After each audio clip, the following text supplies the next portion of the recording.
A continuación, a las 8:45.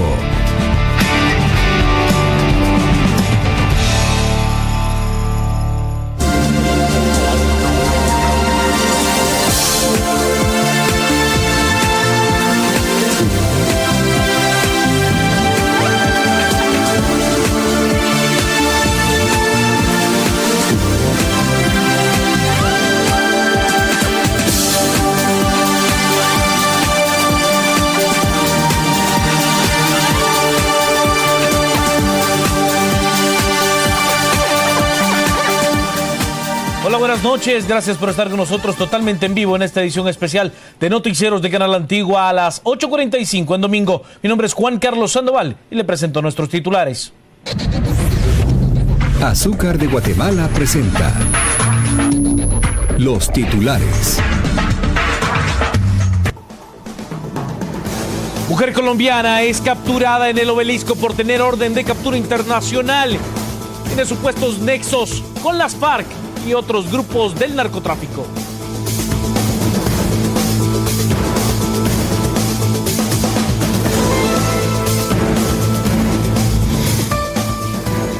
Tres muertos y una decena de heridos, entre ellos varios menores de edad. Es el saldo de 2 ataques armados que se registraron en distintos puntos del departamento de Guatemala.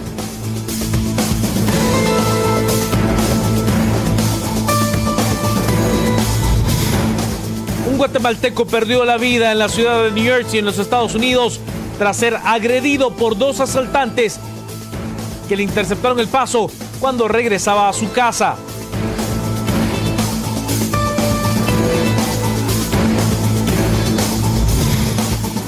Y el presidente venezolano Nicolás Maduro anunció la suspensión del transporte colectivo para los municipios del este de la capital del país, en manos de la oposición.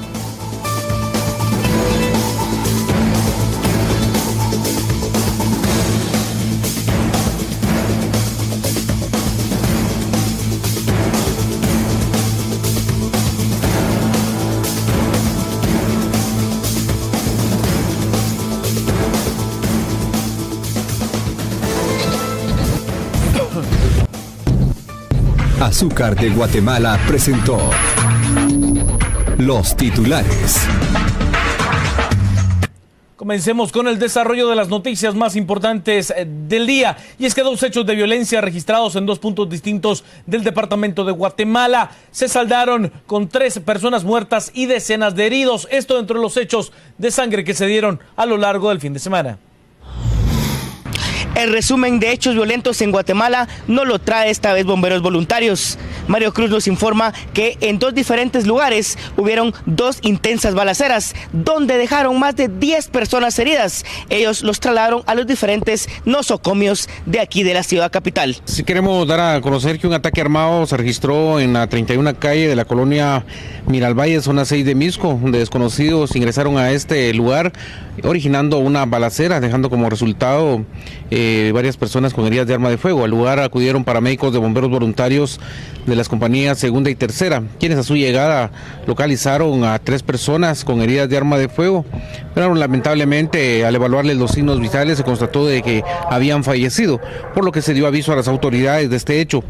2 de las víctimas fueron identificadas como Julio Roberto Casuy Yoc, de 23 años, Óscar Antonio Agustín, de 27, una persona más de 30 años aproximadamente que no fue posible identificar, por lo que se dio aviso a las autoridades correspondientes. Otro ataque armado se registra en la colonia Cerro Gordo, zona 21. Al lugar acuden paramédicos de bomberos voluntarios, quienes le brindan los primeros auxilios a 8 personas que presentan heridas de arma de fuego. Esto cuando celebraban un cumpleaños en una residencia.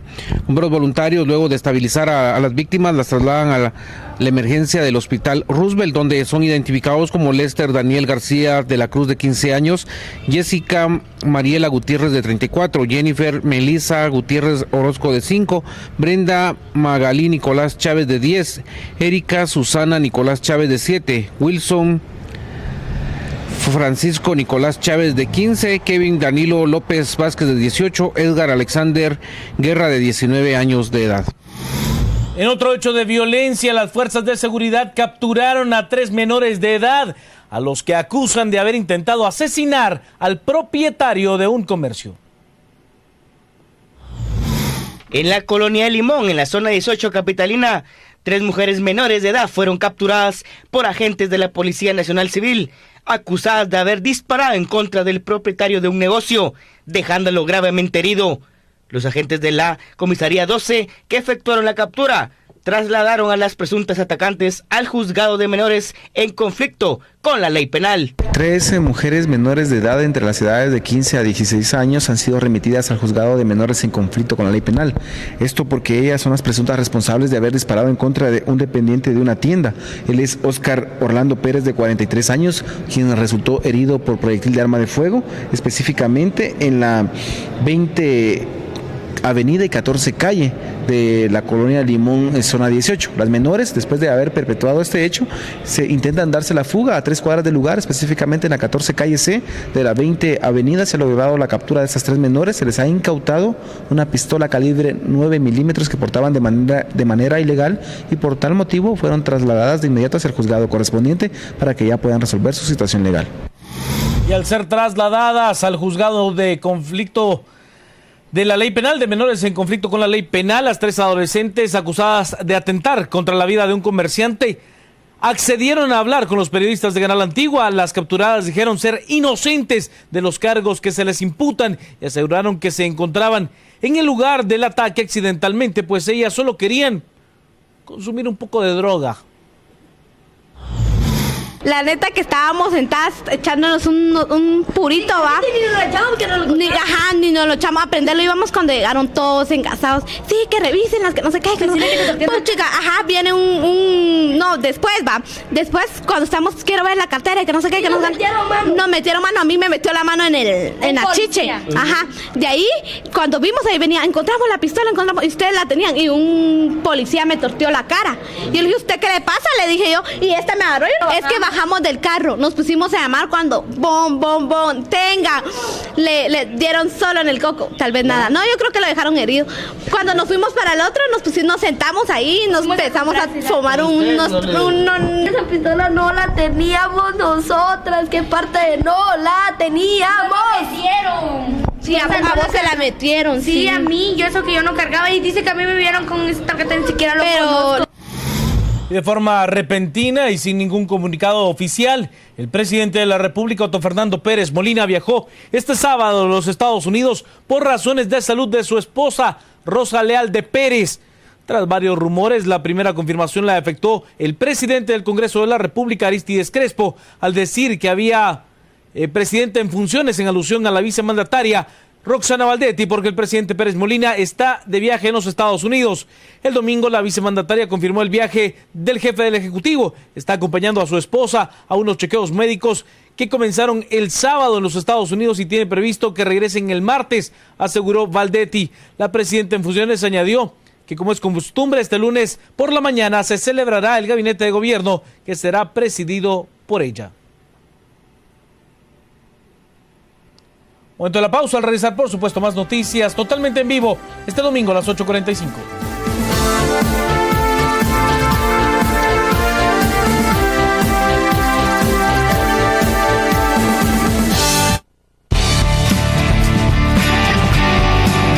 Estamos presentando a las 8:45.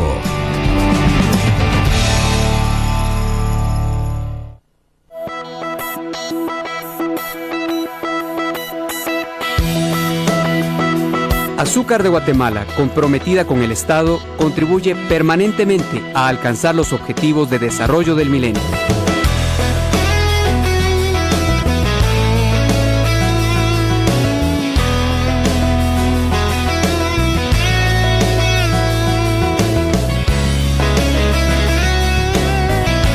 Azúcar de Guatemala es desarrollo para todos. Beatriz, ¿qué haces cosiendo a oscuras? No ves, pues, el patojo rompió su pantalón y mañana tiene que ir a clase.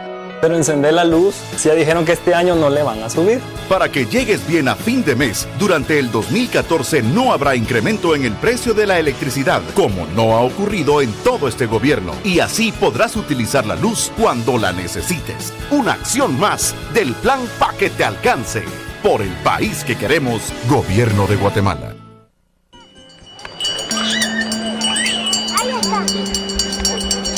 Agua de coco, de fresa, de manzana y champán con maní. Mira sin límites. Canal Antigua.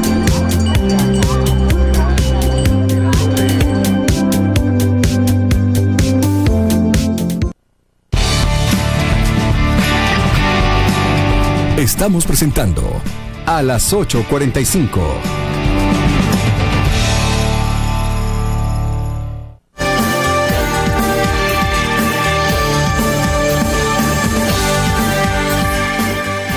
Sigamos con las noticias. Hay que contarle que una mujer de nacionalidad colombiana fue capturada en el área del Obelisco, en la ciudad de Guatemala. Se le acusa de pertenecer a las FARC y tener vínculos con el narcotráfico.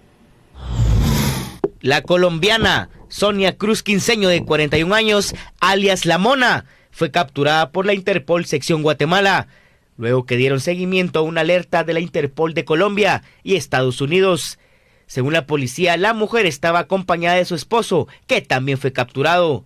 Las investigaciones señalan que la colombiana tiene nexos con la banda criminal Los Urabeños y el Frente 36 de las Fuerzas Armadas Revolucionarias de Colombia, las FARC.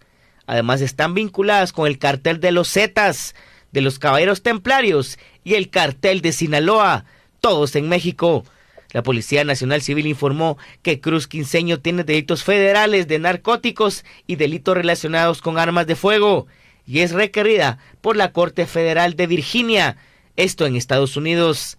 La fémina colombiana se encuentra en Guatemala desde diciembre del 2013 y desde ese momento se le dio seguimiento a la orden de captura internacional que tenía en su contra.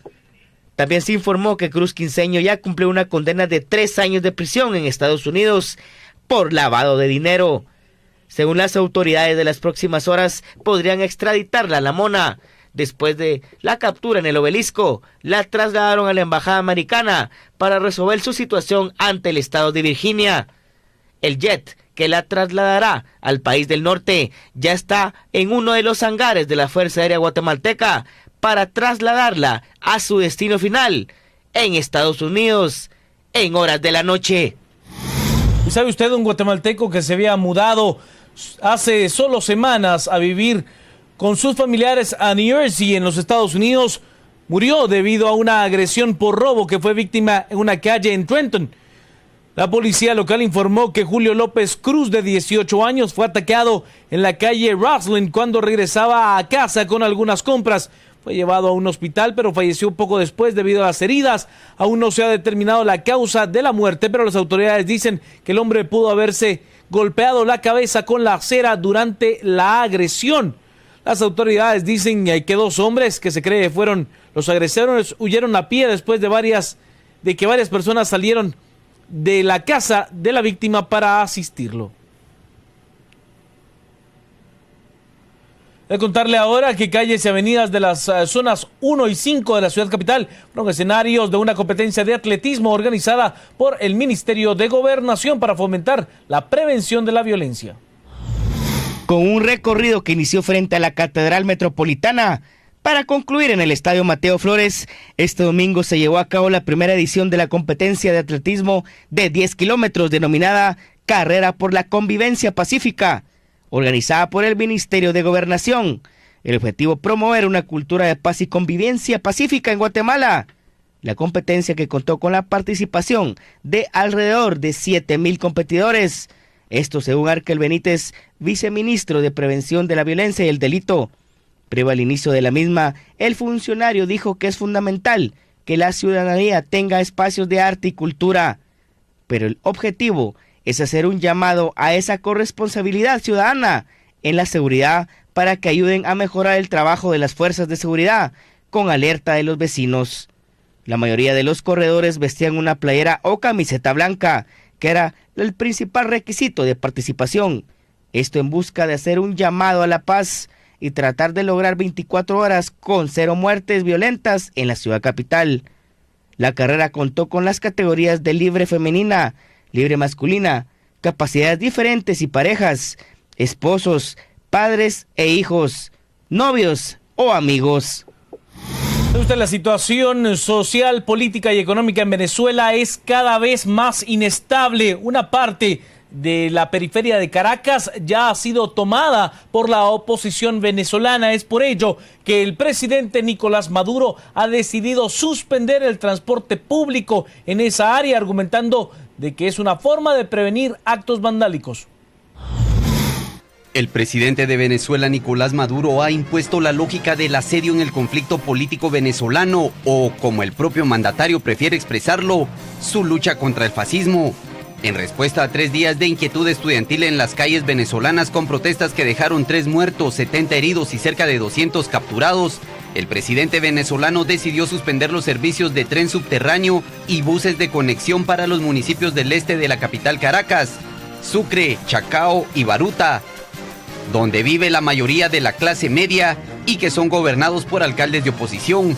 Desde el viernes último permanecen cerradas 3 estaciones importantes del metro en el este caraqueño, Chacao, Altamira y Los Cortijos, pero lo que hasta este sábado lucía como una precaución operativa para proteger las instalaciones del sistema ante desórdenes públicos y brotes de violencia, adquirió otra categoría en horas de domingo, en las palabras del mandatario. Maduro, que no dio ni plazo para levantar la medida ni la forma práctica de implementarla, citó los destrozos que habrían ocasionado los manifestantes de oposición en los equipos y sedes del metro como causa para su determinación de suspender el transporte. Al sitiar a esos municipios, además del efecto ejemplarizante del castigo, el heredero de Hugo Chávez también buscaría en la práctica dificultar la movilización de los protestantes, por una parte, y enajenarles el apoyo que la población, ahora sometida a penurias imprevistas, les venía ofreciendo. El presidente venezolano, que por mucho tiempo se desempeñó como conductor de metrobuses y dirigente del sindicato de ese sistema de transporte colectivo, enumeró con toda propiedad las rutas urbanas y de suburbios que dejarían de funcionar. En tanto, el ex candidato presidencial y líder opositor Enrique Capriles Randowski, gobernador del estado de Miranda, anunció una próxima convocatoria de una concentración contra la violencia. Capriles exigió al primer mandatario venezolano el desarme de los grupos paramilitares adeptos a la revolución y, si bien rechazó la violencia, pidió que no se criminalice a los estudiantes que, según él, tienen razones suficientes para protestar. Al adelantar la próxima realización de una marcha en contra de la violencia, Capriles aseguró que pronto dará a conocer el lugar y la fecha para la convocatoria. Hasta aquí con las noticias, por supuesto todo el análisis de la semana a las 8:45 con un panel muy completo. Luego será Este-Oeste, mañana muy temprano las noticias con Elsa Mariana García y Mario Rosales, justo a las 6 a.m. Luego a la 1 p.m. será Michelle Mendoza y Carolina Quiñones. Yo tendré el gusto de acompañarle a las 6 p.m. junto con Ana Lucía Mazariegos para presentarle más información. Mi nombre, Juan Carlos Sandoval. Le deseo a usted que tenga un fin de semana muy hermoso.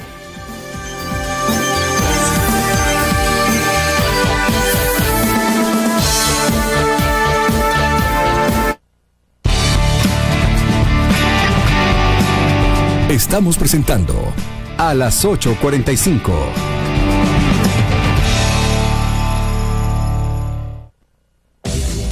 Things, cosas y regalos. Arreglos, empaques entre globos, peluches, variedad de tarjetas. Things, cosas y regalos. Todo para sorprender a los que quieres.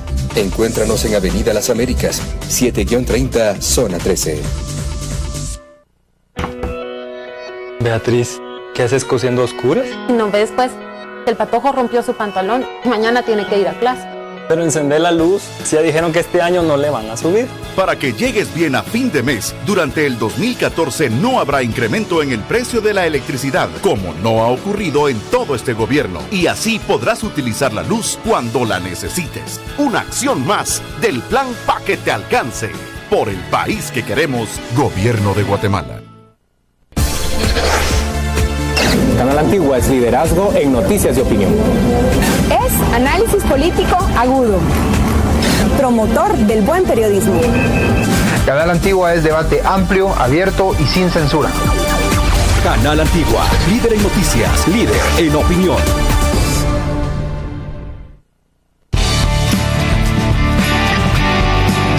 Estamos presentando a las 8:45.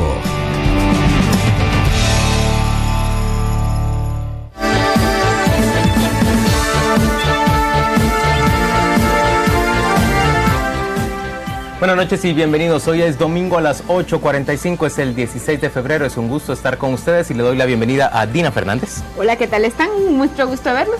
Pablo Hurtado, bienvenida. ¿Qué tal? Buenas noches. Pedro, feliz post Día del Cariño antes de que avises.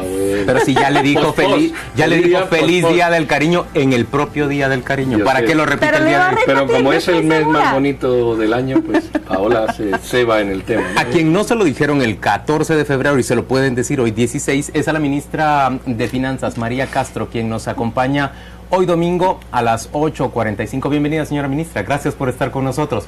La hemos invitado para conversar en torno a esa polémica que ha despertado a lo largo de esta semana en el Congreso de la República una iniciativa del Ejecutivo para modificar o para eliminar más bien la obligación de contar con un certificado de disponibilidad financiera para erogar gasto, para contratar obra física concreta, pero otro tipo de gasto también en el Ejecutivo. Queremos hablar de ese tema, le damos la bienvenida, gracias por estar dispuesta a conversar sobre este punto. Y Dina Fernández tiene la primera pregunta.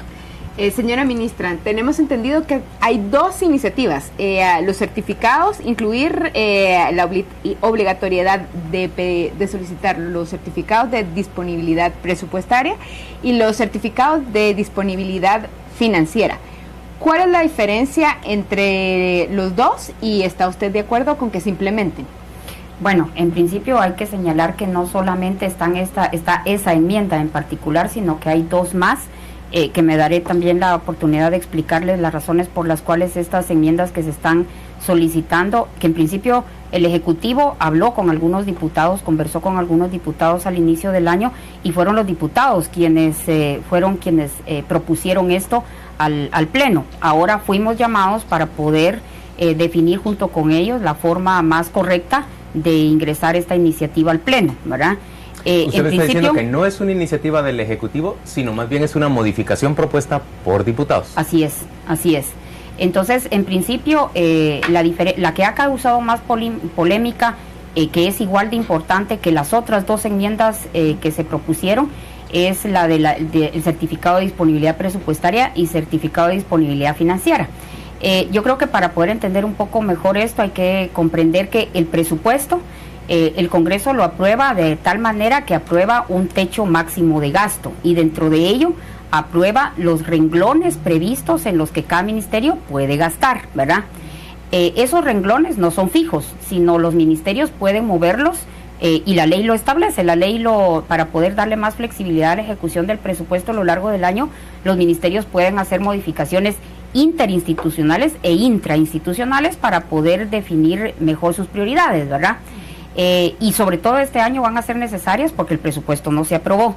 El certificado de disponibilidad presupuestaria lo que establece es asegurarle al contratista que hay un renglón de gasto que le va a asegurar el presupuesto o el techo máximo de gasto, ¿verdad? Y eso, el Ejecutivo no está en desacuerdo con que se elimine. De hecho, es una norma que se había venido aplicando en la ley anual y que nosotros en la iniciativa que mandamos al Congreso en enero del 2012 también establecimos para que ya estuviera como una norma en la ley orgánica de presupuesto. Y eso no es algo que nosotros querramos eliminar porque asegura certeza al contratista y también le da al ministro que emite ese certificado la obligación de cumplir. El tema está con la certificación, con el certificado de disponibilidad financiera, que de hecho atenta con otro artículo en la ley orgánica de presupuesto que establece que se van a asignar los fondos en la medida en la que la recaudación se dé, porque no nos olvidemos que el 75% del presupuesto está financiado con recursos tributarios, pero los tributarios no es que los 66,000, 70,000 millones o 50,000 millones que esperamos recaudar se recauden de forma alícuota una 12ª parte cada mes. En enero tengo una recaudación, en marzo tengo una recaudación mucho más alta porque es la liquidación del impuesto sobre la renta, Entonces luego tiene picos, hay estacionalidades y yo no le puedo asegurar al ministerio que va a tener todos los fondos de su presupuesto, ¿sí?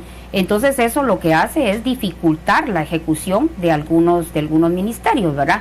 Y luego el otro tema es que nosotros habíamos, en la iniciativa de ley que mandamos al Ejecutivo, habíamos previsto que ese certificado de disponibilidad presupuestaria se diera en donde estaba y ha generado el problema de la deuda ilegal, que es en la formación bruta de capital fijo, que es inversión física.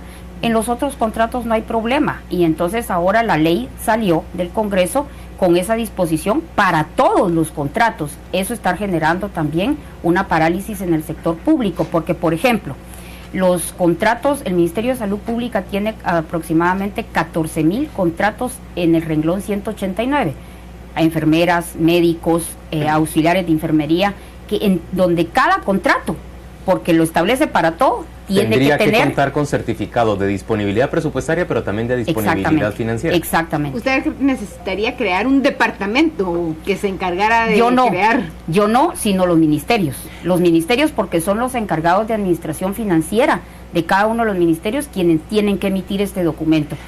¿Verdad? Hay 3 factores, ministra, que generaron suspicacia. Uno, usted hablaba de una forma correcta de presentarlo, pero fue, entiendo yo, en una discusión de una ley para eliminar los túmulos, donde enmienda por sustitución introducida por el Partido Patriota busca cambiar estos artículos de la Ley Orgánica del Presupuesto, lo detectan, lo paran y ahora hay una mesa técnica fuera del Congreso que está discutiendo.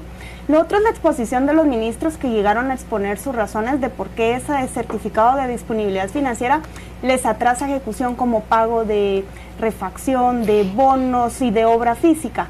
Pero no está el ministro de Comunicaciones, Alejandro Sinibaldi, que genera suspicacias, que es el ministerio que más obra física ejecuta y no llegó al Congreso de la República. No llega el ministro, de hecho, al Congreso de la República.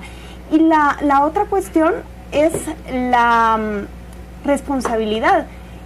A mí me lo explicaban como que es más responsabilidad de los ministerios de saber planificar y de la SAT de poder recaudar, más que una discusión en el Congreso. Debería ser dentro del Ejecutivo de cómo se va a abastecer de dinero y cómo se va a administrar la planificación.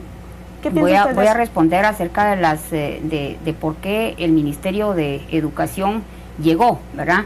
Y yo mencionaba que no solamente es la enmienda de los certificados de disponibilidad presupuestaria y financiera, sino que hay 2 más que imposibilitan la ejecución en otros 2 entes importantes. La otra enmienda tiene que ver con otorgarle al Ministerio de Educación la posibilidad de transferirle, como se había hecho en estos 2 años de una forma más ágil, los recursos a las organizaciones de padres de familia que tienen un control. Ellos tienen que sacar cuentadancia, número de NID, registrarse para que ellos ejecuten el dinero de los programas de ayuda de apoyo escolar. Y eso quedó imposibilitado en la ley. Entonces el ministerio lo que está haciendo ahora es volviendo al método de hace 3 años a través de un fondo rotativo que es muy complicado liquidar y que es mucho más lento para poder ejecutar en las comunidades. Estos 2 años han sido bastante ágiles la entrega de los recursos en los programas de apoyo, porque se habían utilizado las organizaciones de padres de familia para que pudieran ejecutar esos recursos. Los programas de apoyo incluyen la refacción escolar, valija didáctica, gratuidad, exactamente. Entonces, esa es la otra enmienda y esa es la razón por la que la ministra llegó. Luego, la otra enmienda tiene que ver con una disposición que quedó a cargo de los consejos de desarrollo. Se quedó un artículo en donde establece que la factura de obras contratadas a través de los consejos con las municipalidades la tiene que emitir el consejo, y no la puede emitir el consejo porque el consejo no es un ente ejecutor y no puede ejecutar ni tampoco es órgano de retención. Por tanto, esa obra está totalmente paralizada porque la factura es imposible que la emita el Consejo de Desarrollo. Entonces esas son las 3 enmiendas. Ahora bien, cuando se menciona acerca de, por ejemplo, la suspicacia con la que se dio, eso es un tema del Congreso, no es un tema del Ejecutivo. El Ejecutivo propuso que era necesario reformar la ley. Y yo personalmente tuve una conversación con la Junta Directiva para poder prever la forma en que lo íbamos a realizar, y no fue consultado el Ejecutivo acerca de la forma. Así es que eso es un tema del Congreso de la República. Luego, y yo, obviamente, cuando fuimos llamados a presentar a jefes de bloque, pues atendimos la solicitud, y ahora la mesa técnica que se menciona que está realizando las enmiendas para poder, porque los diputados están conscientes de que hay un problema y hay que resolverlo. Entonces no es que se esté trabajando fuera del Congreso, se está trabajando con los miembros de la Junta Directiva y algunos diputados de oposición, con el apoyo técnico del Ministerio de Finanzas, que fue como debió de haber sido discutida la ley que el Congreso al final aprobó, que no nos consultaron y que salió con esta serie de errores. Ahora, acerca de la consulta sobre que el principal implicado en esto es el ministro de Comunicaciones, y que por qué no llegó, yo también tengo esa duda acerca de ello, y también le pedí al presidente del Congreso que lo citara, y obviamente él tendrá sus razones para ir o no ir a defender un tema que le aplica personalmente a él, pero no solamente es él, y yo ya lo expliqué, las 3 enmiendas tienen impactos grandes en ministerios grandes e importantes: Ministerio de Educación, Ministerio de Salud, Ministerio de Comunicaciones y Consejos de Desarrollo. Ahora, sobre las apreciaciones acerca de que esto es un problema más de recaudación y planificación financiera. Bueno, ahí hay un tema importante en el sentido de que sí es cierto, hay que mejorar las capacidades de programación financiera, pero para nadie es un secreto, y de hecho por eso es que el presupuesto se llama así, ¿verdad? Está basado en muchísimos supuestos que pueden no darse. Y por eso es que el Congreso lo que aprueba es un techo máximo de gasto.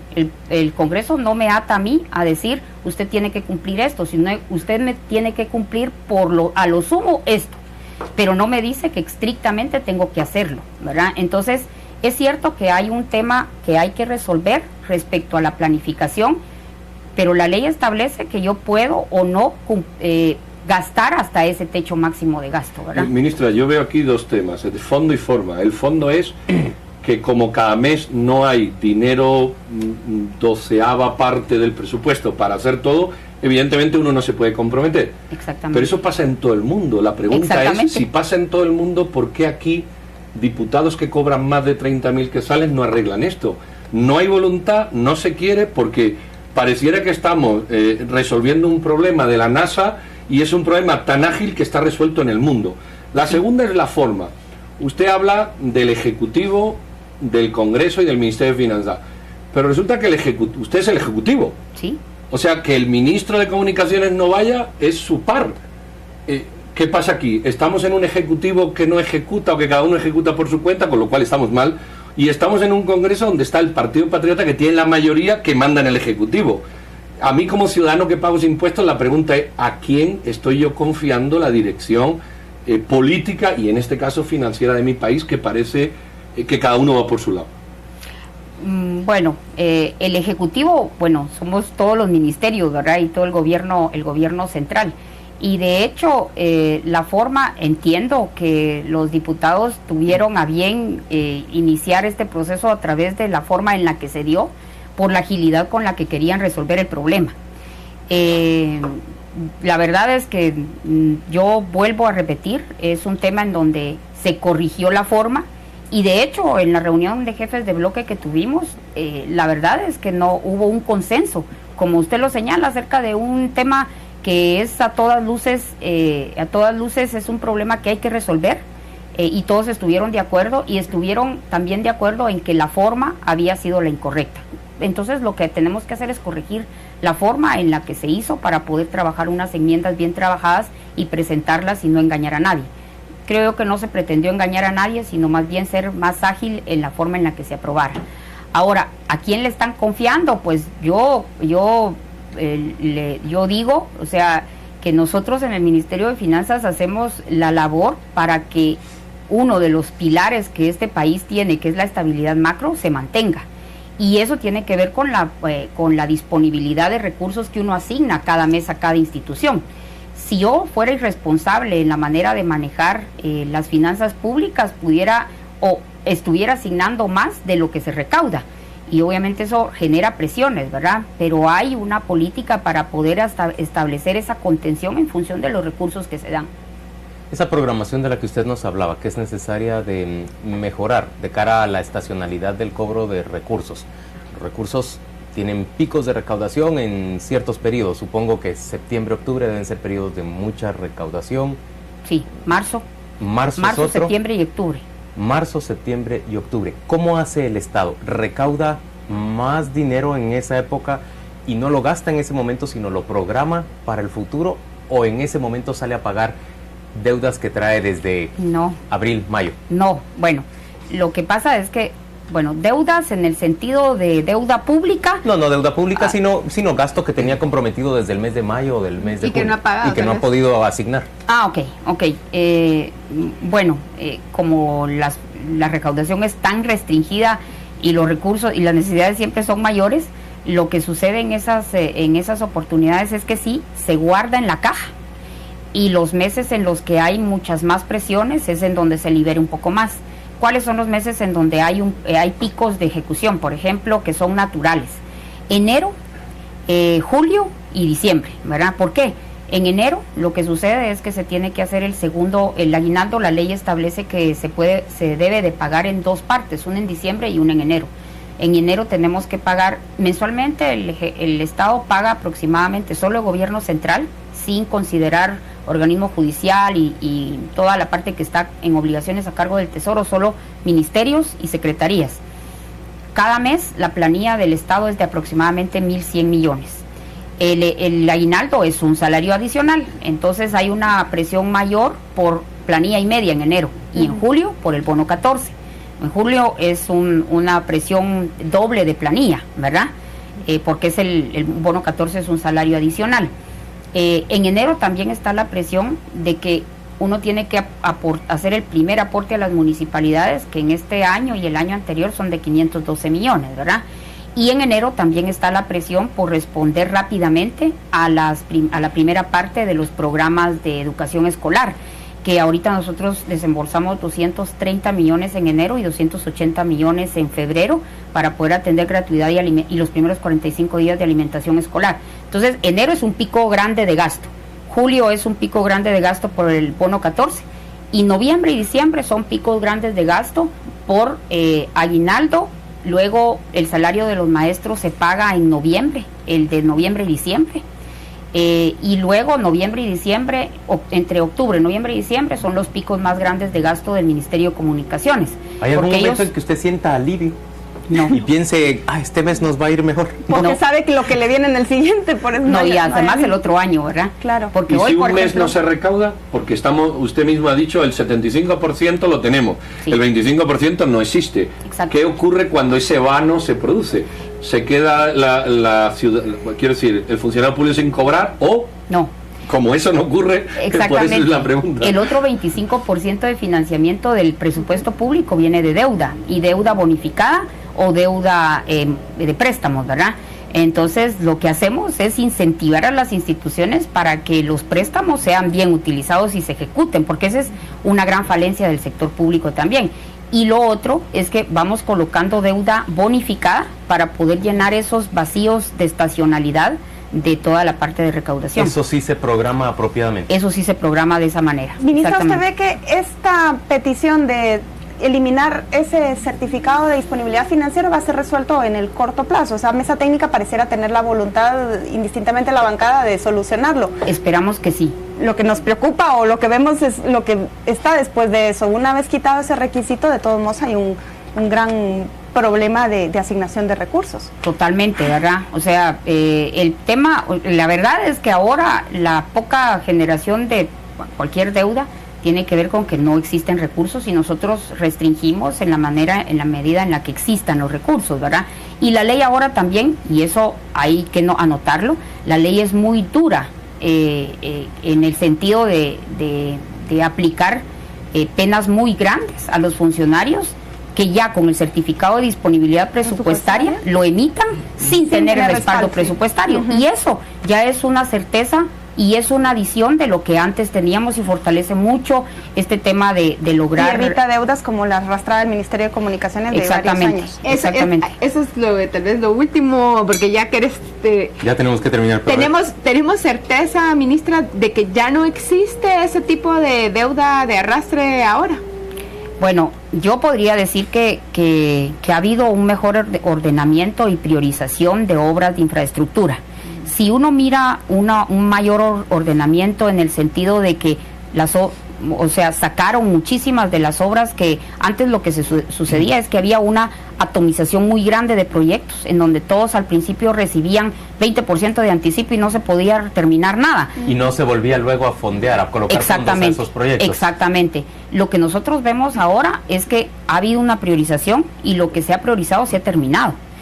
Eso le da a uno, porque obviamente el Ministerio de Finanzas, y para ello yo agradezco a quienes crearon la primera ley orgánica de presupuesto, el Ministerio de Finanzas no tiene su rol es el de distribuir o administrar la hacienda pública, no la de fiscalizar, ni tampoco entrar en la ejecución de gasto, que para eso son los ministros los responsables, afortunadamente, porque imagínense con toda la gama de problemas que el Ministerio de Finanzas tiene que solventar, sería un problema adicional el estar viendo que los ministros ejecuten de una manera correcta, ¿verdad? Eso es su responsabilidad.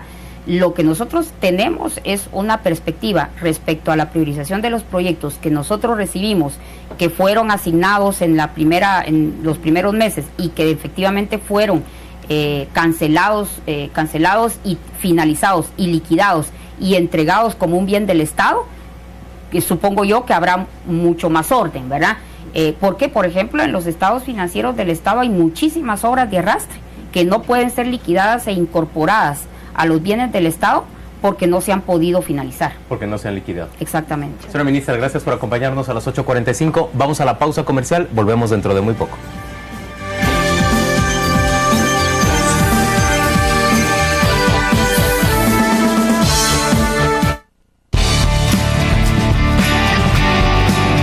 Estamos presentando a las 8:45.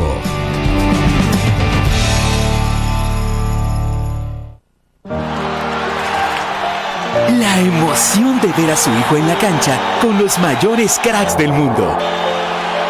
Qué bueno que viniste a celebrar nuestros 40 magníficos años y a participar por uno de los 40 viajes a la Copa Mundial de la FIFA. I'm glad you came. Un sueño que solo McDonald's puede hacer realidad. Vive tu sueño en McDonald's. Canal Antigua y revista Contrapoder han sido objeto de un ataque del precandidato presidencial Manuel Valdizón y su partido líder, a partir de que el semanario Contrapoder hizo pública una investigación sobre la existencia de textos plagiados en la tesis doctoral de este dirigente político. El trabajo periodístico se encuentra a disposición de quien quiera revisarlo y puede y debe ser sometido a debate. Invitamos de nuevo al propio señor Valdizón, si tiene elementos para refutarlo, a que los presente. El ataque del precandidato presidencial procura desprestigiar la independencia editorial de estos medios y vincularlos a banderas partidistas.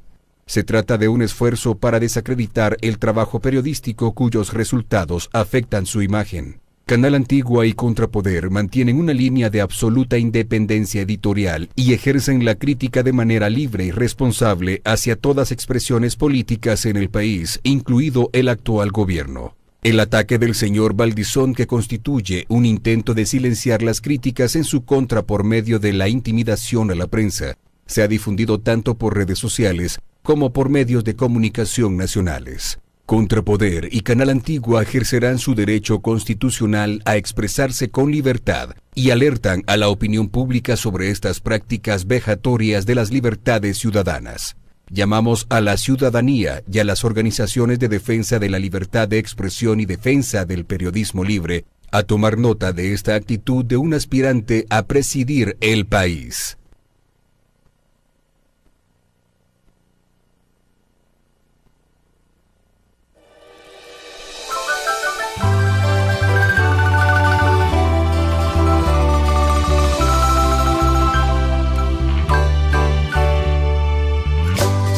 Olvidarme yo de mi tierra, lugar de fe y cosas muy bellas, lugar que me dio el primer respiro, en aquel pueblito me vio nacer.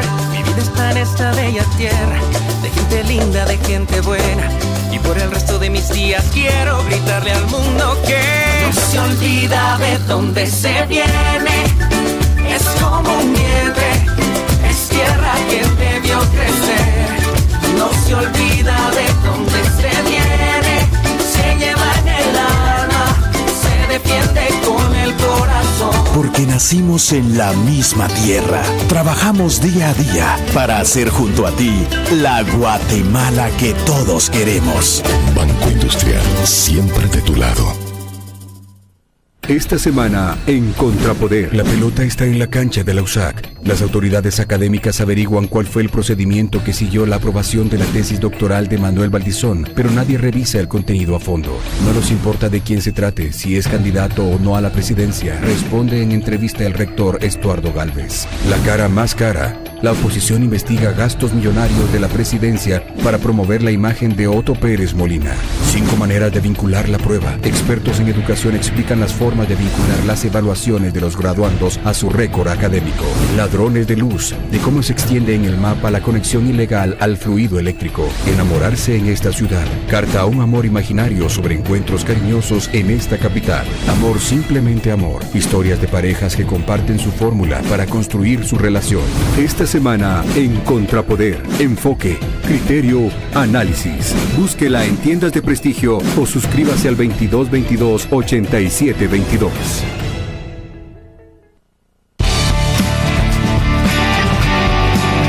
Estamos presentando a las 8:45.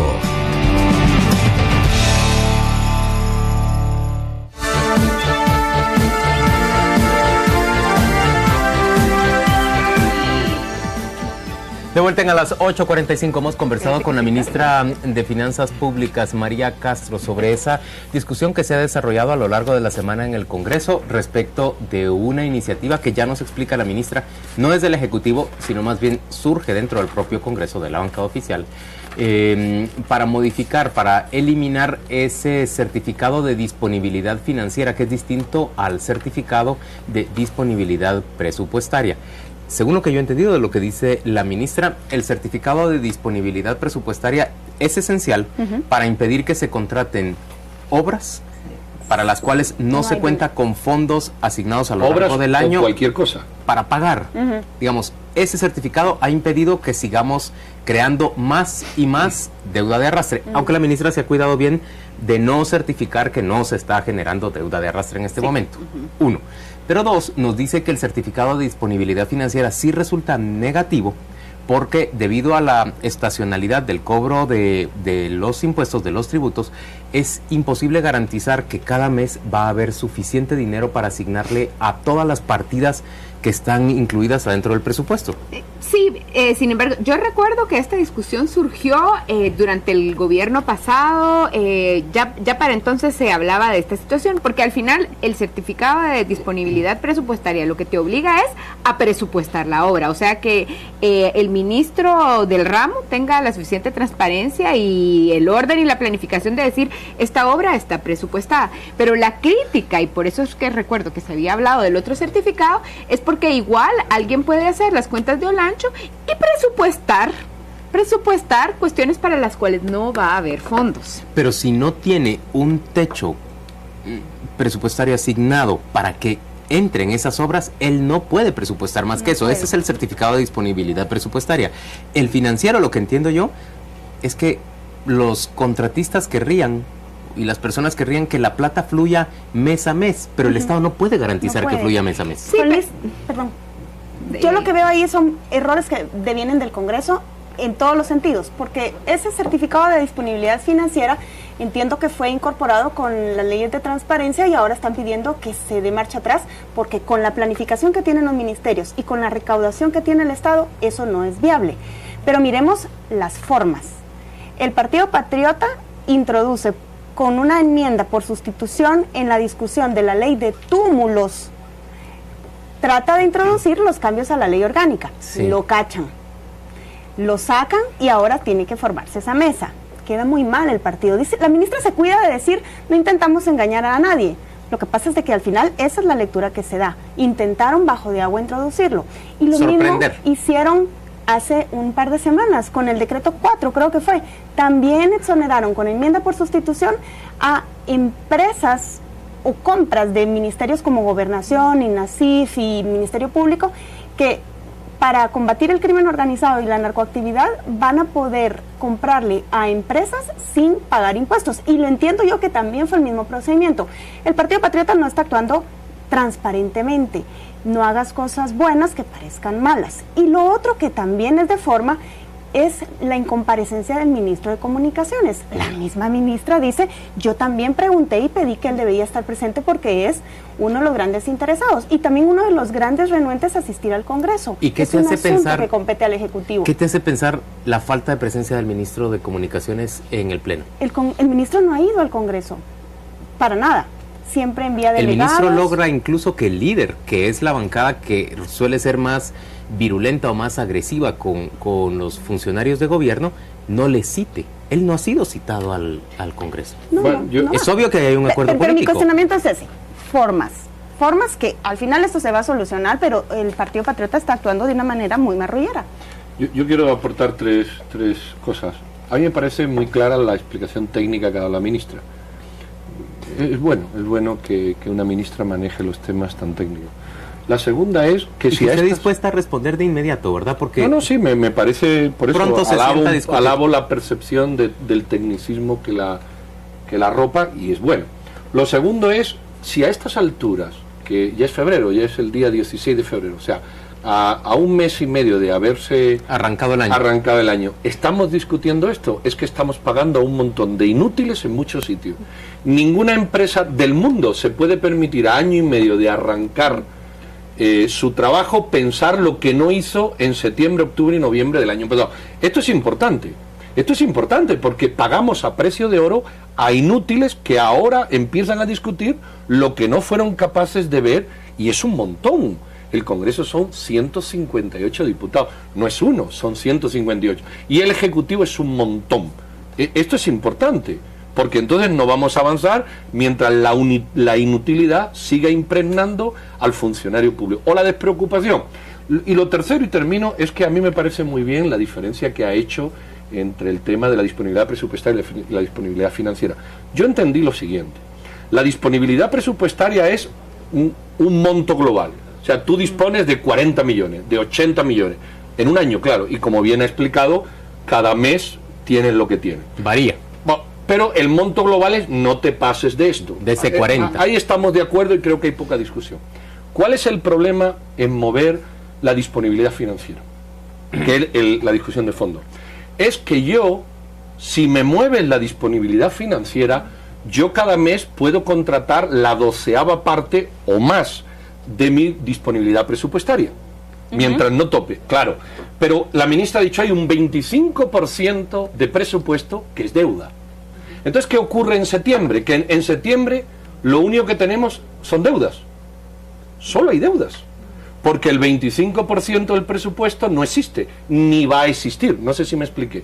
Entonces, yo en febrero, si tengo 100 millones para todo el año, yo en febrero puedo contratar los 100 millones, si me levantan el candado de disponibilidad financiera. Pero claro, de esos 100 millones, el 25%, es decir, 25, nunca tendría.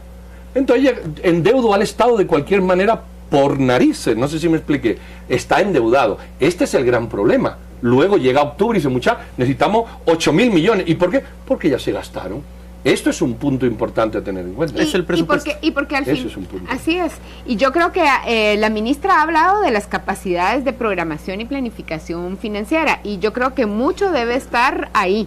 Porque en esa programación y planificación, al final a mí me queda claro que puede haber mucha flexibilidad para embrocar al gobierno a pagar más de lo que puede. Y después vemos que se van arrastrando las deudas. Y eso tiene otra consecuencia.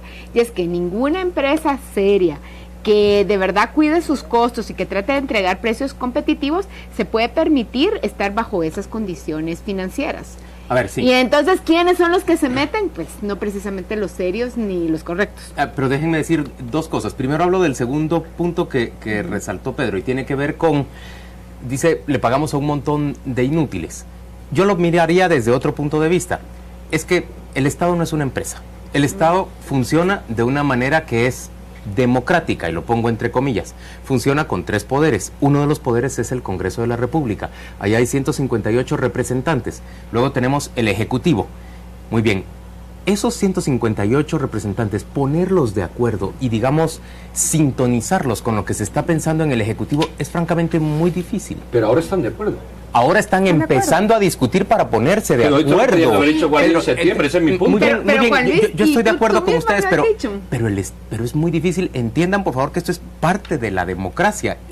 Es una falencia de la democracia, creo yo. No, pero el problema es cómo se ha interpretado aquí, porque tú mismo lo dijiste. ¿Por qué Alejandro Sinibaldi no tiene que ir al Congreso? Claro. ¿Por qué la bancada líder a él no lo cita como por arte de magia acuerdos para esas cosas? Mantiene sentada Cintia del Águila, que solo paga prácticamente planillas? ¿Por qué sí se logran acuerdos para esas cosas y no se logran acuerdos para esos asuntos que parecen tan lógicos? Porque el interés supremo no es el país. No, ese es el punto. El interés ese supremo presupuesto que se logra manejar con flexibilidad para hacer obra física que luego no se entrega. Tendría sentido esa disponibilidad financiera si todo lo demás funcionara bien, pero por algo lo pusieron. Lo que pasa es que ahora se dieron cuenta que se enfrascaron. Un punto es esa falencia del sistema democrático, que es tan difícil poner de acuerdo a las personas. Por el otro lado, y coordinarlas de manera apta, sobre todo en estados como el de Guatemala, que son vaciados cada 4 años y rellenados otra vez con partidarios de cada nuevo gobierno, y no mantenemos un cuerpo técnico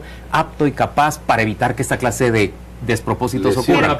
Esta es una cosa, pero miren, la otra que me interesa decir muy poquito, sí, Pedro, es cierto, de septiembre a diciembre vivimos de prestado, así es el Estado guatemalteco. Cada año tenemos que salir a contratar, tenemos, digo yo, el 25%. Otras personas piensan, no se necesita que vivamos solo con lo que recaude el Estado. En términos reales, necesitamos más plata en ese Estado. La necesitamos realmente. Pero, Juan Luis, es que para muchas cosas eterna.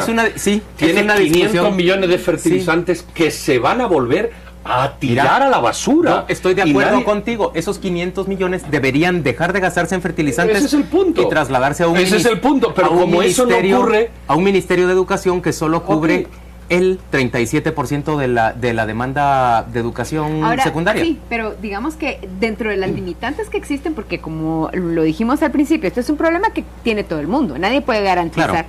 Entonces, el problema de origen también es cuál es la proyección financiera que hace la SAT y el Ministerio de Finanzas sobre lo que se va a recaudar al final de año. Siempre menos, o ha sido menos últimamente. Sí, pero digamos que el reto sería tratar de hacer una proyección bastante realista y que esa la diferencia entre lo proyectado y lo recaudado no sea tan grande. Y ya si si el Estado ya sabe que tiene ahí un 5% de flexibilidad y cada ministerio tomara en cuenta eso, que son también un 5%, yo creo que se podría hacer mucho más eficiente y realista la programación y la planificación. Yo estoy Lo de que acuerdo pasa es que con no ustedes. se hace. Se podría eficientar el gasto sin ninguna duda, se podría usar mejor el dinero, pero que el Estado necesita más dinero, a mí no me cabe la menor duda. Sí, lo que pasa es que nos argumentan, quítennos restricciones y candados porque no somos capaces de planificar ni de recaudar lo que se necesita. Entonces tennos carta libre. Miren, yo quiero plantear cosas que se vienen en los próximos días. Una de ellas es que adelantaron la fecha de presentación los miembros de la Comisión de Postulación a Magistrados del TSE, a candidatos, para esta semana que viene. Escucharon ustedes que a finales de esta semana dijeron los magistrados que no aceptaban usar el método de borda que había propuesto CIES y la Universidad Rafael Andívar, sino que iban a conocer las candidaturas a viva voz y así iban a votar. Y ofrecieron los 40 candidatos para esta semana. ¿Qué piensan ustedes acá de lo que puede esperarse de esto que se viene? Mira, yo entrevisté aquí el martes a Helen Mar. Creo que hay una buena percepción del trabajo que ha hecho esta comisión postuladora. Creo que hay una buena percepción. Nada es perfecto, pero sustancialmente ha hecho va bien la cosa. Quedaba por ver, y creo que esa es la clave, los reparos que puso CICIG, yo los he leído esta mañana, que además son unos reparos me parecen nobles. Y fíjate que esta tercera etapa de la CICIG, hombre, creo que va por buen rumbo. Miren eso. Claro, lo estoy diciendo, igual que las otras fueron por un rumbo nefasto. Por favor, producción, grabe este pedacito. Sí, Pedro habló para bien que veas que cuando yo lo digo. Yo he leído, CICIG se ha limitado a hacer una reseña de las denuncias de las personas y la comisión verá si esa reseña hay que tomarla o no, porque la denuncia merezca la pena profundidad en ella o porque todo el mundo sepa que es una denuncia. ¿Por qué te parecieron nobles esas? Me parecieron nobles porque no iban comentadas, no iban presionadas, sencillamente factuales. Era información, no era inteligencia. El señor Dalanese producía inteligencia. Estos magistrados hay que sacarlo, en vez de decir Esto han hecho estos magistrados. ¿Qué es lo que ha hecho el señor Castresana? Sí, también, por eso te digo que en esta etapa veo un giro sustancialmente importante. Y Helen Mar que aportó. Y Helen dijo, y se han desechado muchas no suficientemente contrastadas o probadas. Entonces me parece que hay una buena percepción. Luego yo creo que vamos bien. No he oído nada malo de aquí, nada más que lo que se oye siempre, pero bueno. Diferente el rumbo de la comisión de postulación del MP, ¿verdad? Del fiscal general. Que bueno, sí, ya empezó mal. Ya comenzó mal, pero yo creo que tiene que ver también como que se traslaparon un poco los tiempos, porque como vinieron los fallos de la Corte de Constitucionalidad y hay plazos perentorios que hay que cumplir y que se tienen que agarrar hacia atrás, y problemas, entonces ya ahí yo creo que vamos a un triquismiquis. Pero ¿cómo explican ustedes el dilema de la universidad rural que no saben quién es su representante? Pero decano? ¿cómo explicas que la universidad rural pueda tener como decana de derecho a una juez que es sospechosa de haber liberado a narcos? No precisamente. ¿Sospechosa no? Les dio medidas sustitutivas. Yo estoy diciendo a narcos. de haber liberado a narcos, no precisamente porque es el criterio sano, sino porque es ser un criterio que les favorece. Bueno, y hay un diputado que quiere ser rector también, ¿no? Es que al fin... Sí. Hay un pleito de un diputado que es un diputado que es rector, a eso me refiero. Miren, que a fin de cuentas es juez y parte, porque va a decidir y tiene derecho a postular. Mira, eso es un pleito que lamentablemente el organismo judicial donde esté, o sea, el lugar del organismo judicial donde esté, debería haber resuelto hace tiempo de manera contundente, porque lleva mucho tiempo. Pero hay un problema de origen también en la integración de las comisiones de postulación y el corporativismo del Estado que involucra ahí a los gremios profesionales, y que los gremios profesionales, al haber dos cosas, poder en juego en algunas de estas posiciones donde ellos intervienen en la elección, y además impuestos que recauden, se han vuelto también unos botines muy apetecidos. El problema que hay con esta decana no es un problema ajeno a lo que se ve también en colegios profesionales. Ahí hemos visto también que hay gente que se ha llegado a aferrar y que está como que fuera Hugo Chávez ahí... Maduro. Hugo Chávez Maduro. El difunto Hugo Chávez. Y que no quieren entregar el poder y tienen amparos y tienen pleitos y así está de cochino todo. A ver si nos da tiempo de plantear un punto más. ¿Escucharon ustedes que el coordinador del Sistema Nacional de Diálogo Permanente, el señor Miguel Ángel Valcárcel, ofreció que antes de que termine febrero van a presentar una segunda propuesta para resarcir a las comunidades afectadas por la hidroeléctrica de Chitzoy? Están hablando de más o menos 1.200 millones de quetzales de presupuesto estatal, que no saben todavía de dónde va a salir, para resarcirlo con viviendas, calles pavimentadas, hasta recuperación de piezas arqueológicas. Es la segunda propuesta que presentaría el gobierno. ¿Qué pueden vaticinar mis compañeros que se viene? Nos queda muy poquito tiempo, pero yo pienso que lo razonable sería que se logre un acuerdo en base a lo que ya se discutió durante el gobierno de Álvaro Colom. Suena mucho dinero, 1.200 millones de quetzales, pero piensen ustedes que se aplicaría durante 10 años. De esta es una cifra francamente menor, creo que no supera el 20% lo que se entregaría a las comunidades. Y el resto serían inversiones del Estado en temas de desarrollo regional, como tienen que ver con carreteras, escuelas, centros de salud y fomento, por ejemplo, de sistemas de riego, cosas por el estilo, sistemas de productividad.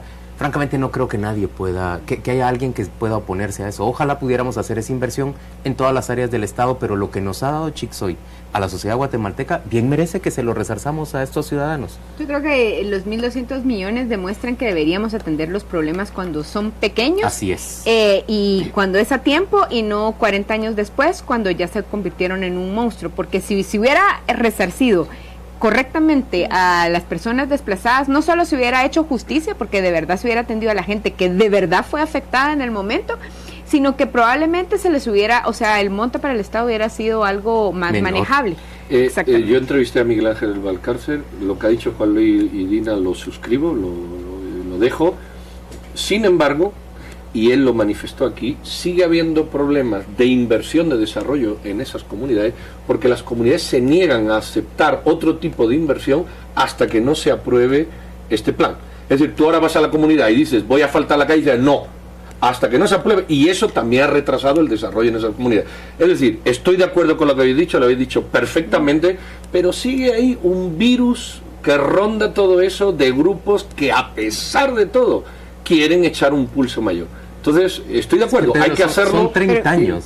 Yo no sé, pero ya te digo, como Miguel Ángel dijo, hemos intentado ir a las comunidades tiempo el gobierno a hacer cosas y las comunidades han dicho, no. Lo primero esto, y luego hablamos del otro. Es difícil muchas veces. Pero sabes, además, sobre tu punto, Dina, hablamos de resarcimiento que sale más caro, pero también resarcimiento en sí. La gente que tenía 50 años cuando fue expulsada, que ya murió, o que está en su última vejez, ¿de qué les vas a resarcir? No, de nada, y es probable. Yo sé que quería hasta 50 de trabajo. Yo creería que si tú te fueras a hacer una investigación, si pudiéramos tener los nombres, tú vas a ver que mucha de la gente que de verdad fue afectada en el momento, no es la que está ya no está, se tuvo que ir de ahí y vivió sin que nadie nunca le diera nada. ¿Verdad? Así es, eso no se vale. Vamos a ir en este momento a la pausa comercial, pero al volver vamos a discutir sobre, ya lo sabe usted, Manuel Valdizón y una carta que ha enviado aquí al canal Antigua el viernes último. Queremos hablar sobre ese tema y queremos discutir sobre las posiciones de ese precandidato a la presidencia. Ya venimos.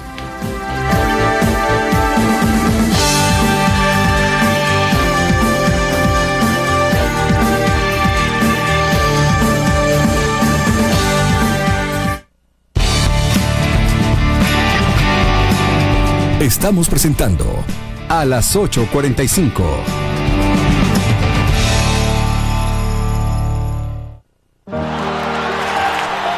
La emoción de ver a su hijo en la cancha con los mayores cracks del mundo.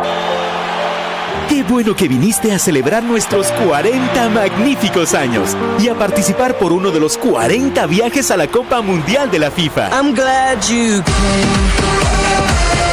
Un sueño que solo McDonald's puede hacer realidad. Vive tu sueño en McDonald's.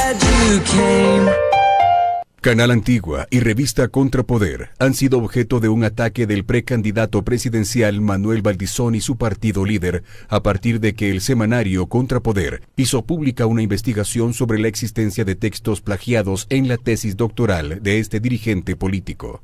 El trabajo periodístico se encuentra a disposición de quien quiera revisarlo y puede y debe ser sometido a debate. Invitamos de nuevo al propio señor Valdizón, si tiene elementos para refutarlo, a que los presente. El ataque del precandidato presidencial procura desprestigiar la independencia editorial de estos medios y vincularlos a banderas partidistas. Se trata de un esfuerzo para desacreditar el trabajo periodístico cuyos resultados afectan su imagen. Canal Antigua y Contrapoder mantienen una línea de absoluta independencia editorial y ejercen la crítica de manera libre y responsable hacia todas expresiones políticas en el país, incluido el actual gobierno. El ataque del señor Valdizón, que constituye un intento de silenciar las críticas en su contra por medio de la intimidación a la prensa, se ha difundido tanto por redes sociales como por medios de comunicación nacionales. Contrapoder y Canal Antigua ejercerán su derecho constitucional a expresarse con libertad y alertan a la opinión pública sobre estas prácticas vejatorias de las libertades ciudadanas. Llamamos a la ciudadanía y a las organizaciones de defensa de la libertad de expresión y defensa del periodismo libre a tomar nota de esta actitud de un aspirante a presidir el país.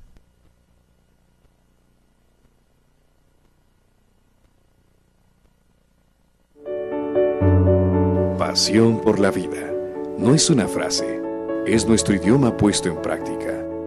Es ayudar a ver la luz y estar junto a ti desde el primer día. Es caminar hacia adentro y tomarte de la mano. Es ampliar nuevas fronteras. Es entender que formamos parte de un gran país que crece y seguirá creciendo para ti. Centro Médico, pasión por la vida. Esta semana, en Contrapoder, la pelota está en la cancha de la USAC. Las autoridades académicas averiguan cuál fue el procedimiento que siguió la aprobación de la tesis doctoral de Manuel Valdizón, pero nadie revisa el contenido a fondo. No nos importa de quién se trate, si es candidato o no a la presidencia, responde en entrevista el rector Estuardo Gálvez. La cara más cara La oposición investiga gastos millonarios de la presidencia para promover la imagen de Otto Pérez Molina. 5 maneras de vincular la prueba. Expertos en educación explican las formas de vincular las evaluaciones de los graduandos a su récord académico.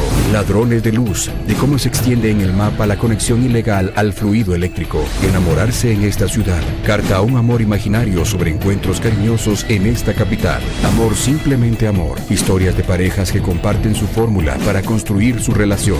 Esta semana en Contrapoder, enfoque, criterio, análisis. Búsquela en tiendas de prestigio o suscríbase al 2222 8722.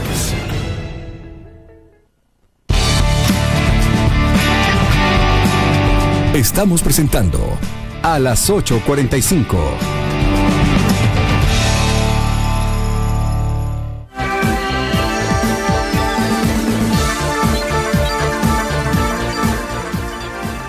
Estamos de vuelta en a las 8:45 y como le comentaba antes de ir a la pausa comercial, vamos a referirnos ahora a una carta que en Canal Antigua y en la revista Contrapoder hemos recibido de parte de, presuntamente del doctor Manuel Valdizón, porque no hay certeza, su firma no parece una firma, parece una firma electrónica y no una firma directa suya, presencial se diría, Pedro.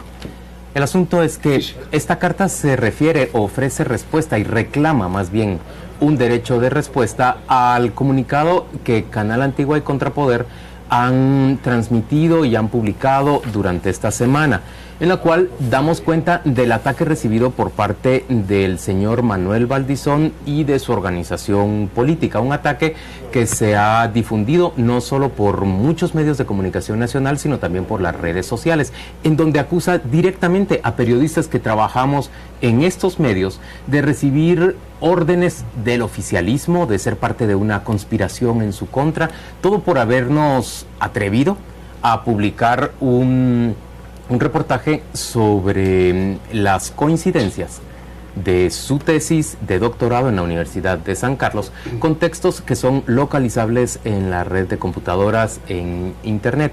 El señor Valdizón, en esta carta que ha enviado, no solo no hace ninguna alusión, por ejemplo, a retirar las acusaciones que ha hecho en contra de estos medios y de estos periodistas, sino que simple y sencillamente pretende ofrecer la falsa idea de que él no tuvo nada que ver con esos comunicados que emitió, dice él, el partido líder y no él directamente. A mí me parece que en esa posición suya hay una falsedad de fondo que es que no debe pasarse por alto a un líder de alcance nacional, a alguien que intenta presidir el país. ¿A quién engaña cuando nos dice que líder actuó por su cuenta publicando estos campos pagados y estos comunicados? Si quieren, vámonos a las formas directamente. A ver, 2 puntos.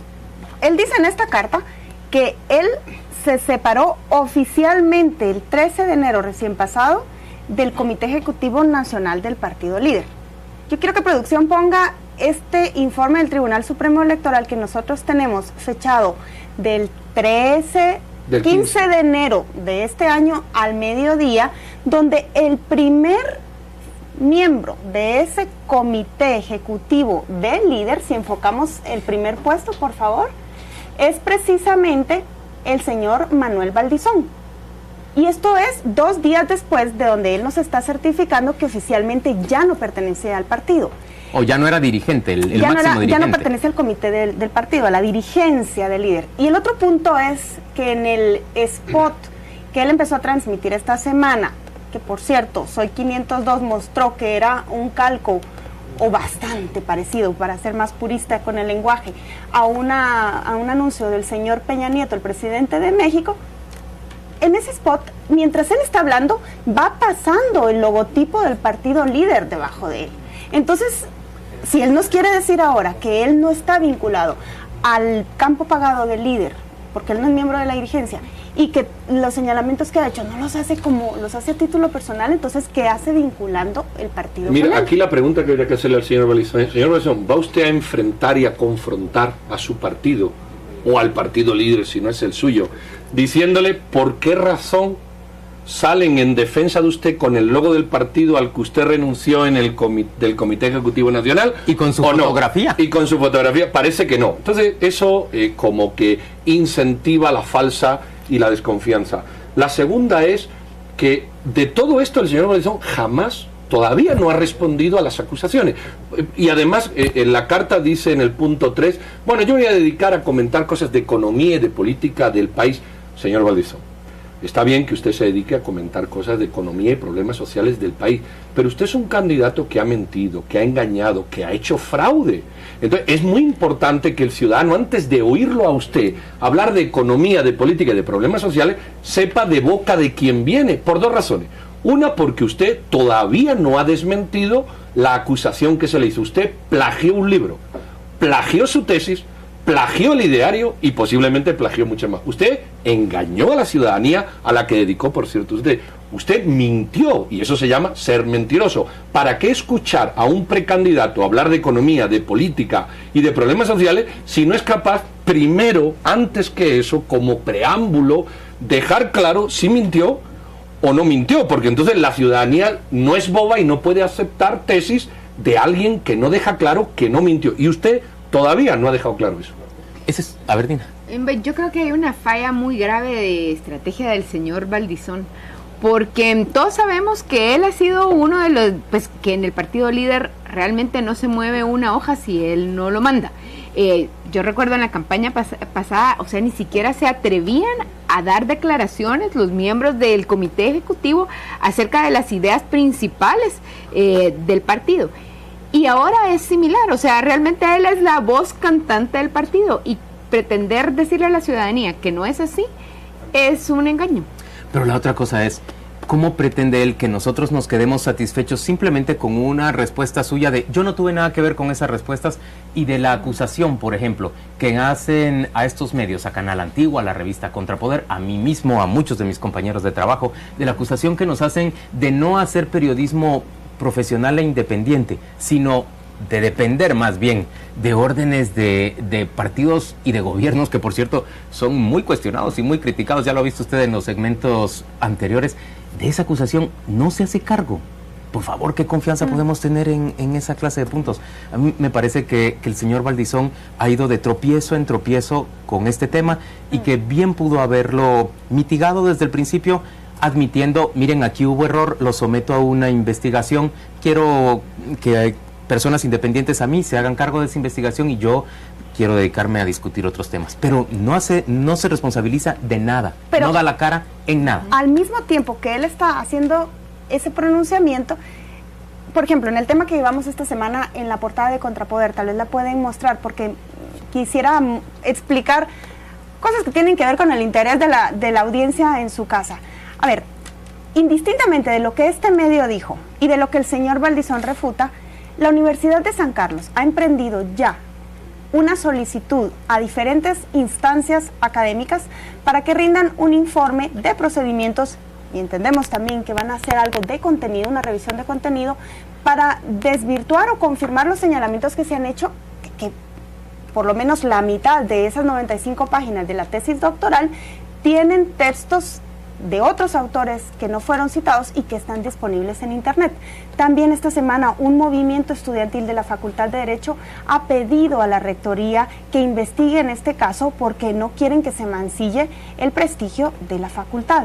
Hay expertos también que comentan que la universidad tiene la gran responsabilidad por su prestigio de dar una respuesta y una postura de esto. Ya se salió de los medios y del partido, esto tiene que ver ya con la academia, y la Universidad de San Carlos tiene que dar una respuesta, y así lo han hecho. El 26 de febrero entendemos que van a conocer en el Consejo Superior Universitario el caso y van a hacer un pronunciamiento público. ¿Me dejáis que le dé el crédito a mi amigo Fer Enrique Mendoza? ¿Quién es?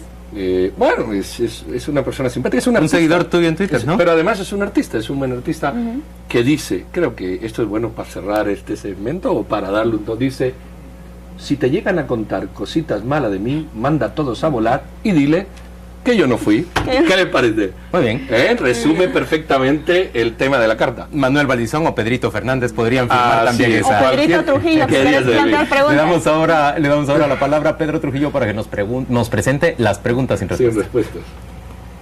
Bueno, vamos a entrarle a nuestras preguntas sin respuesta. Ahí va la primera.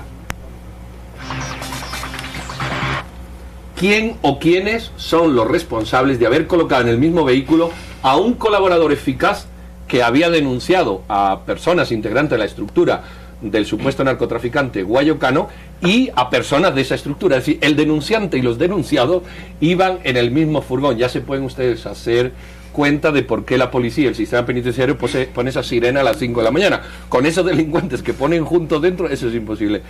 Lo lamentable es que a estas alturas, porque el ministro salió diciendo, eso es responsabilidad de alguien. Pero la pregunta es, ¿de quién es responsabilidad? Porque eso es muy sencillo. ¿Quién lo subió al carro? O sea, solo hay que preguntar quién lo subió al carro. Y vamos a quedar sin enterarnos. ¿Quién fue el responsable? ¿Sabes de qué me acordé, Pedro, cuando vi eso? Una vez el ministro de Gobernación dijo que hacía falta inteligencia en el sistema penitenciario, que era uno de sus grandes proyectos, y ahora ya entiendo por qué hace falta, porque no tienen la capacidad de ver. ¿Saben cómo es eso? Como que en esos cuartos donde identifican a sospechosos los testigos, atrás de un espejo, como que se cayera el espejo y reconocieran a los que están detrás. No tiene sentido ya el reconocimiento, esa prueba está perdida por un error de procedimiento. Pero además, Paula, sucede en otros ámbitos también. O sea, yo sé que menores que llegan a declarar a la cámara de GESEL, o sea, se han cruzado, o sea, están en una cámara de GESEL donde sí están separados del agresor, pero se juntan en el elevador.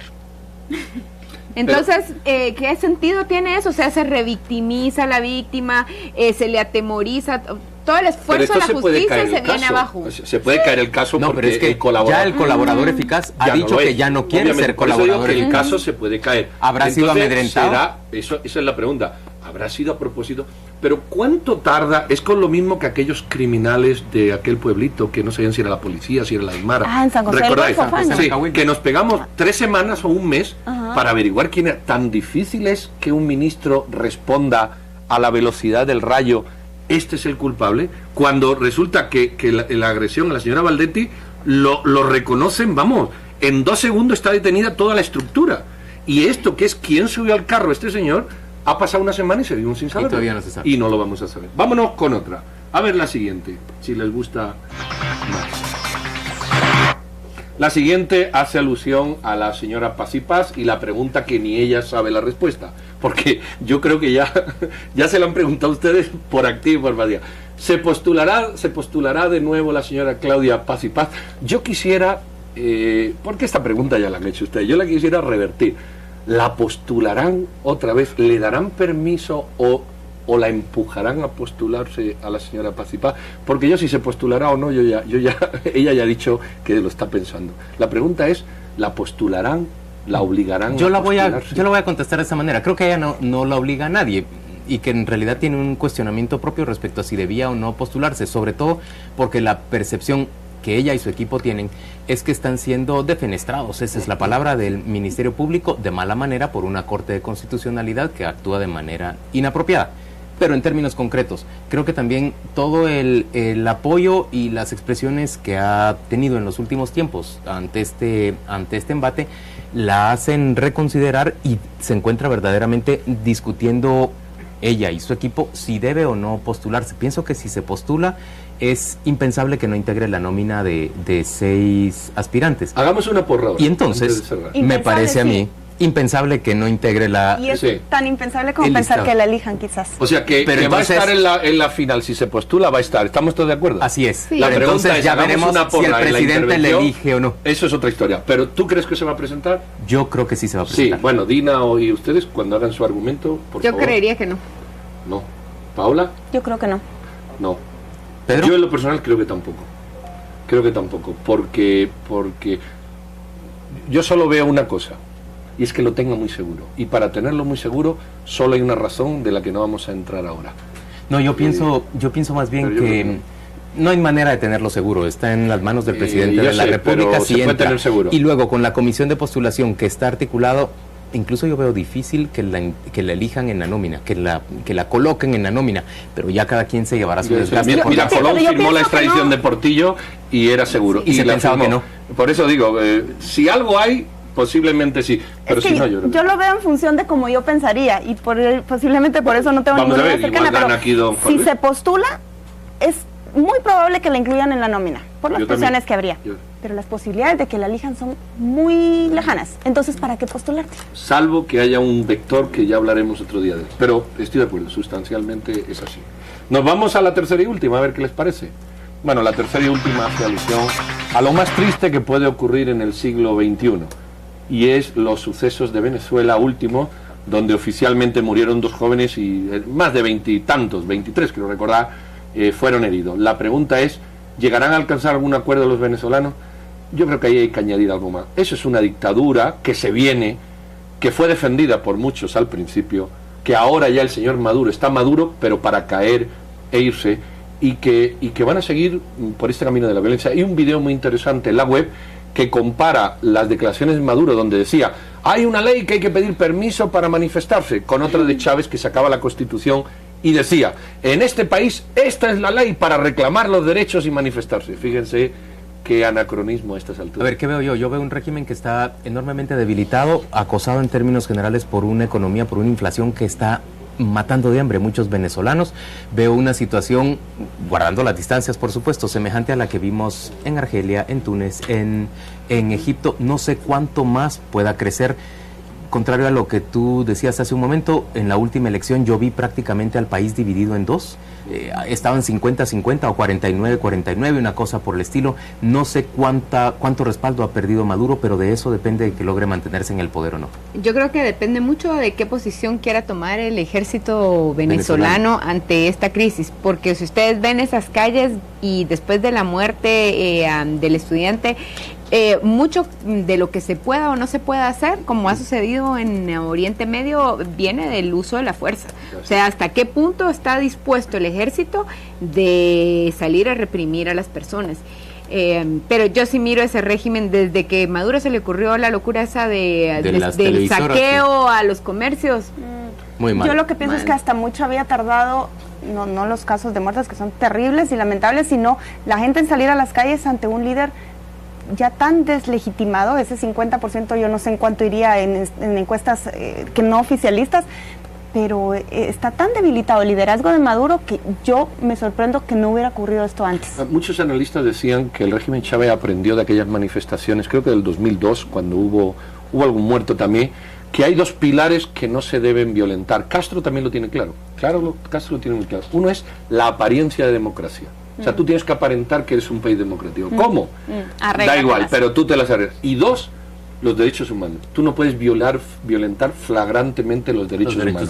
Entonces, con estos 2 pilares, los regímenes medios se mantienen, se bandean. En el momento que vulneras uno de los 2, te cae. Y creo que esto es una vulneración de uno de ellos. Muy bien, llegamos al final de esta emisión de A las 8:45. Le dejamos a usted ya al despedirnos en compañía de nuestra viñeta. Que tenga usted un reparador descanso esta noche.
El periodista en busca del nuevo elemento. El reality de Canal Antigua. Próximamente.